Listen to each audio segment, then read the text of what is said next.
Hey everyone, Ridden here, and thank you for coming. And tonight, we're going to be taking a deeper look at episode 4 of season 1 of Marvel Studios' latest Disney Plus show, What If?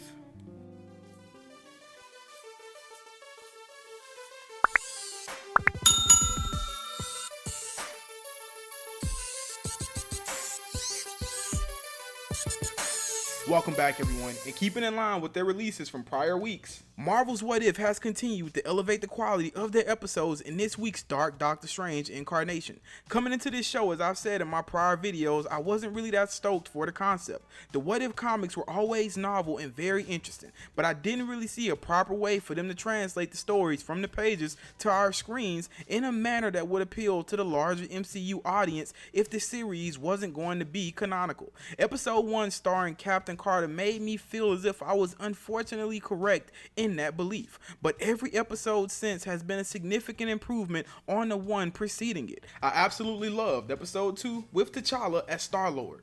And episode 3 landed heavy with the deaths of all of our favorite Avengers, having been murdered by none other than Hank Pym himself. So coming into this week, I knew the series had quite the hill to climb in order to top the prior week's performances, and lo and behold, it went above and beyond even that metric. Doctor Strange has been quite the household name and topic as of late, starring alongside Tom Holland's Peter Parker in the recently released Spider-Man No Way Home trailer, which broke all kinds of records and had all of us on the edge of our seats for months waiting on its arrival. Honestly, the timing of this episode couldn't have been any more perfect really, coming out so close to the trailer's release, which I doubt was a coincidence in any way, given Marvel and Kevin Feige's tendency to be on top of everything pertaining to this universe. Getting to the episode at hand, this week's story relies heavily on the premise of what if Doctor Strange lost his heart instead of his hands. Thereby meaning, what if Stephen Strange lost Christine Palmer? This change leads to a completely different timeline of events than what we experienced in our initial origin story for Doctor Strange, and we see it played out before our eyes time and time again. Unfortunately, we're basically speed run once again, as we were in other episodes, through much of the movie storylines up until we get to a point where the bulk of the significant difference begins to play out for the audience. The watcher is of course present and aware of all happenings, and I must comment that I love how in all the episodes we've gotten to see, his silhouette off in the distance for all of the settings is always so cool, as we see him here looking down on New York as Stephen Strange arrives to pick up Christine for a date that unfortunately doesn't happen, at least not in most realities. Both Benedict Cumberbatch and Rachel McAdams here returned here, of course, to reprise their roles, as well as Tilda Swinton as the Ancient One and Benedict Wong as Wong, which made the episode even better honestly, as it really felt like a true retelling of the first film's events with all the main cast back in place. The relationship between Christine and Steven we get to glimpse here was very charming to see. We need to celebrate this. You performed a radical hemispherectomy. We see them discussing Stephen Strange's superb ability as a supreme surgeon, highlighting his feat of completing a radical hemispherectomy, which is a million times harder to complete than it is to actually pronunciate, which is hard to imagine. And in similar fashion, we see Steven driving quite recklessly here, which leads to the wreck, which ultimately kills Christine, beginning our tipping off point that we'd previously seen in the film.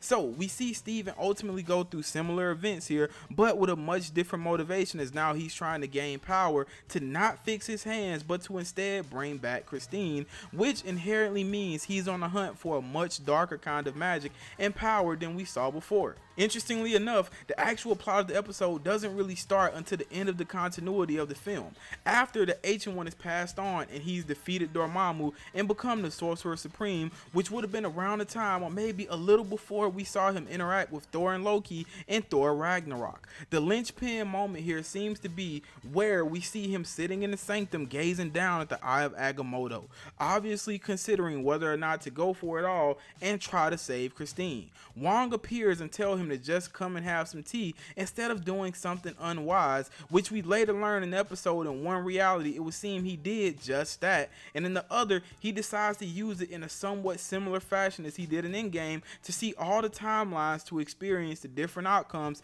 to that fateful night.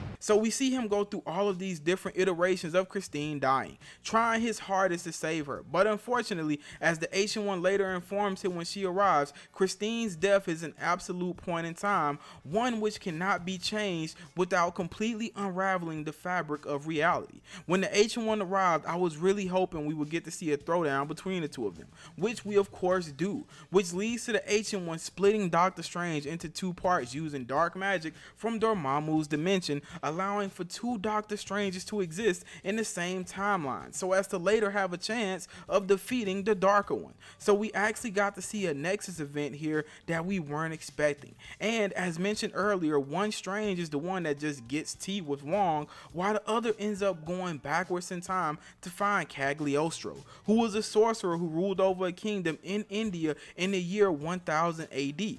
In the comics, going by Obey, which is believed to have been his actual name and what we see him identify himself as to Strange here in the forest, he gains the respect of a time-traveling Doctor Doom and trains him in the arcane arts. It also turns out that Obey, Cagliostro, is the great-grandfather to Baron Mordor, who was portrayed by Chiwetel Ejiofor in the film and who will be returning in the upcoming sequel.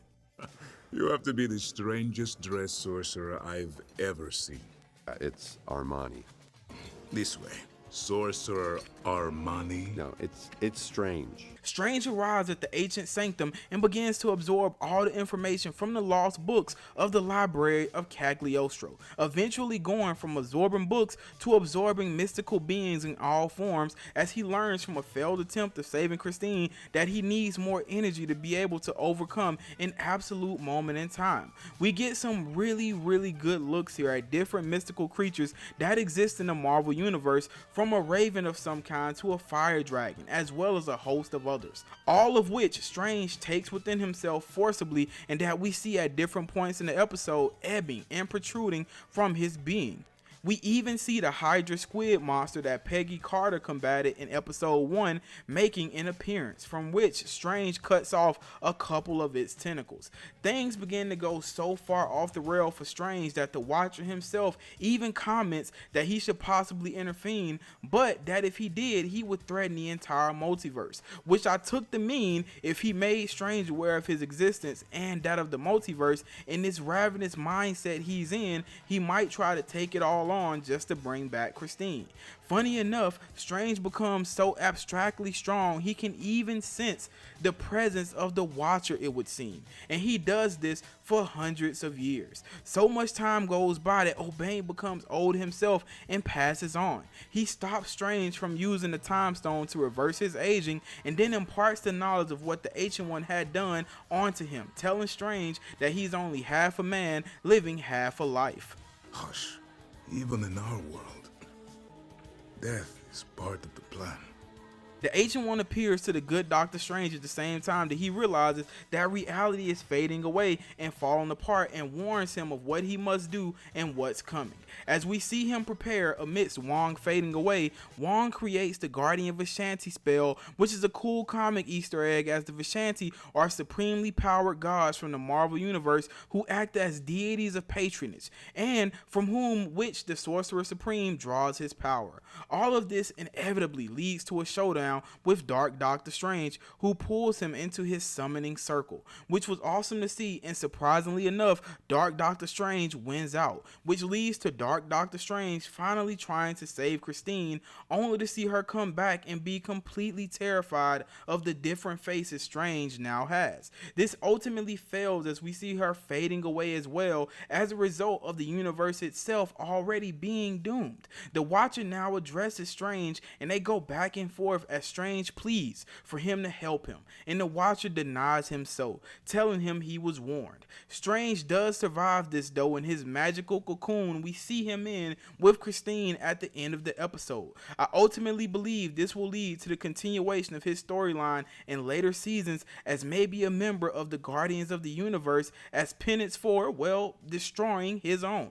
This was probably a very shocking ending for most, but in relation to the comics was probably to be expected, as the What If comics did tend to end on a bit of a sad note oftentimes. This week's episode delivered on every note for me, in much the same fashion as episodes 2 and 3 did as well. I've really come to look forward to the new episode releases as they seem to promise very different experiences. There are 5 episodes remaining, totaling 9 for this first season run, and at this clip, the series could edge on being one of the more consistent MCU Disney Plus releases. I will of course be continuing to cover all live action Marvel and Star Wars Disney Plus content, and films from all walks of life that I have the pleasure of watching. And if you feel so inclined, I would love to have you back here week in and week out to continue to cover it all with us. Again, guys, be sure to like, comment, and subscribe, and click that bell for notifications if you've enjoyed our content here tonight.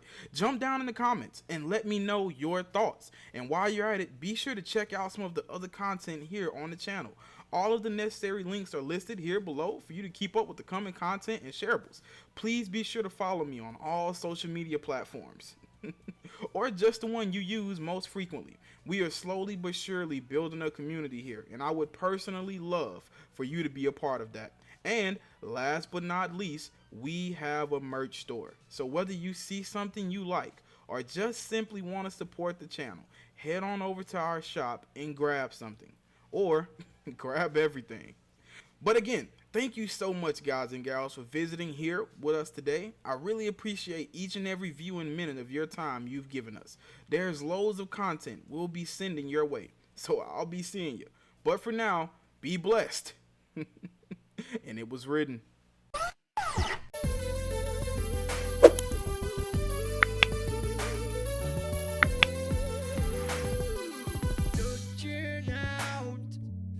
Across the nighttime, the city sleeps inside. Yeah, hear her voice, shake my window, sweet seduce.